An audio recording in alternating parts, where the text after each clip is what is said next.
ladies and gentlemen, martial arts masters, students, and true believers alike. Turtle Sage here for another fun-filled episode of How to Fu, Hao Zhou Bu Jian, Ni Hao, ¿Cómo estás? So, that said, how many of you like spin kicks? You know, jump spin kicks, right? Well, what inspired this video, this particular lesson, this How to Fu episode, if you will, was a recent UFC fight, a bout. A contest of pugilistic, propensity and power players, right? And this fight in particular featured a move that is textbook here at Robinson's Karate and in Taekwondo and any other kicking art you can imagine. Specifically, I first learned it in Northern Shaolin Kung Fu with Grandmaster Lee and all of them, but it's another story for another day. So basically how he did this move, timed it just right, and scored one of the most vicious KOs that I've seen in a while. So with that said, when doing spin kicks, if you want to learn how to do a spin kick, I advise you to go back and review one of my older How to Fu episodes on doing spin kicks in general. And to do a spin kick, like I said in the videos of Kung Fu Past, you want to follow up all your spin kicks moves from a combo standpoint. And why is that? Because 9 times out of 10, if you just try to throw spin kicks out of the blue, if your opponent knows what they are doing, him or her or whatever, you're not likely going to miss and leave yourself open for a counter. And that is not fun in martial arts, especially if you're in the cage. Because if you saw this fight with Mr. Joaquin Buckley, another St. Louis native like myself, shout out, you're probably gonna, if you don't set it up a combo, you're gonna miss. You're gonna set a counter. But if you do add in a combo, there's a good chance you can score one of the most beautiful highlights in your fight career. So to start off, another example of why you should do it is a true story. So one time, long time ago, I was at a martial arts tournament in Dallas. It was back in my White Leopard days, and one of my classmates, Mr. Alex Campolo, shout out, was fighting this guy who was a Wushu guy. And Wushu people are known for their ability to spin, jump, leap in spectacular ways that would make even Jedi and Sith Lords jealous. Maybe not the Avatar, but hey, it is what it is. So this guy thought he could do those same spin kicks, but he forgot that he was fighting a traditional guy like Alex. He's doing traditional Bijang Lohorn, Cantonese, whatever. And Alex, before he learned to do those same spin kicks, he learned distancing and timing. He learned his basics, get in, feint, slip, punch, block, punch, kick, all that good stuff, right? So as soon as dude did try to do a spin kick, he missed Alex. Alex sidestepped him, got in, finished him with the most beautiful side kick you'll ever see. So that is why you shouldn't do that. That is why you should not throw spin kicks out of the blue. You should leave yourself open for somebody who's got good timing and good distance. So when throwing spin kicks, combos plus distancing and timing, you gotta have those top notch. Fall to what you train, you don't rise to the occasion.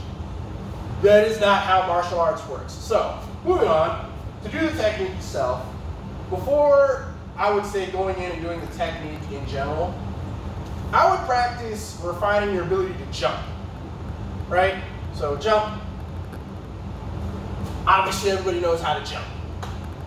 Then, once you get basic jump down, learn to do a spin jump, right? Right? One more. Right. And once you get your basic spin jump down, you want to spin jump in the direction that you want to aim your kick. So, like so, right?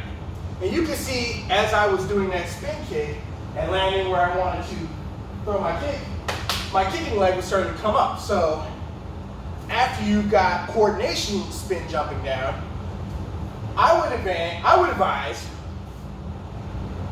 when you jump, lift your knee. See how I can land on one foot? Keep your hands up while you do it. High guard, high knee. Right? Show you one more time. Leap. High knee. I'm taking my glasses off for this one. So once you got that high knee coordinated jump down, what you want to do is, instead of throwing the high knee, which will help aim your kick better, you want to look over your shoulder while you're doing it. After you've added in a combo, you want to jump, spin, and miss, right? We all miss. You want to jump, spin, kick. You want to jump, spin, kick. You want to jump, spin, kick. That is your jump, spinning back kick. Right? And that move packs a punch. Now, how Buckley did it, how Mr. Joaquin Buckley did it, he was fighting a guy, throwing those roundhouses, right? Dude caught his leg. He got cocky. His opponent caught his leg, got cocky. Let me tell you something. I've done what that guy did, and it was with a similar result. I was fighting my boy, Sam Canzero. I was fighting him. I caught his punch and, did a wrist lock on him.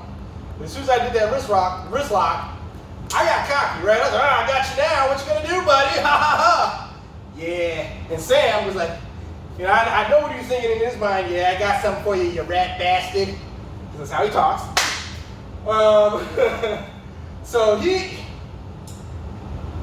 did the basic, because my attention was on his wrist. I had him locked up. My initial weapons were taken away just because I locked his arm up. I locked his wrist. I got cocky. I did as they say in boxing. I took a picture and admired my handiwork. Don't ever do that in a fight. Especially when you're grappling. Grappling is touch and go. But that's another story for another day. So what he did, when his wrist was locked, he spun around. African American spare ribs. Ow! Don't do that.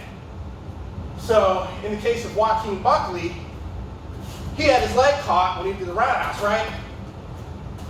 His leg was caught like so.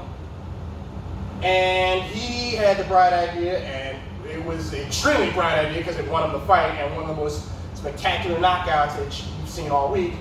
He jumped and kicked, right? Show you one more time. He jumped and kicked. Had his leg up, he jumped and kicked. Had his leg up, he jumped and kicked. So that is your jump spinning back kick. And depending on where your opponent's chin is, can be quite devastating. A little lower, you probably would kill the guy. Jump spinning back kick to the throat, probably gonna end someone's career. Permanently. So, with that said, practice those fundamentals, add it into a combo, and also have your distancing and timing top notch before you even attempt this move. It can be very dangerous to you and your opponent. Hopefully it's more dangerous to your opponent than it is to you.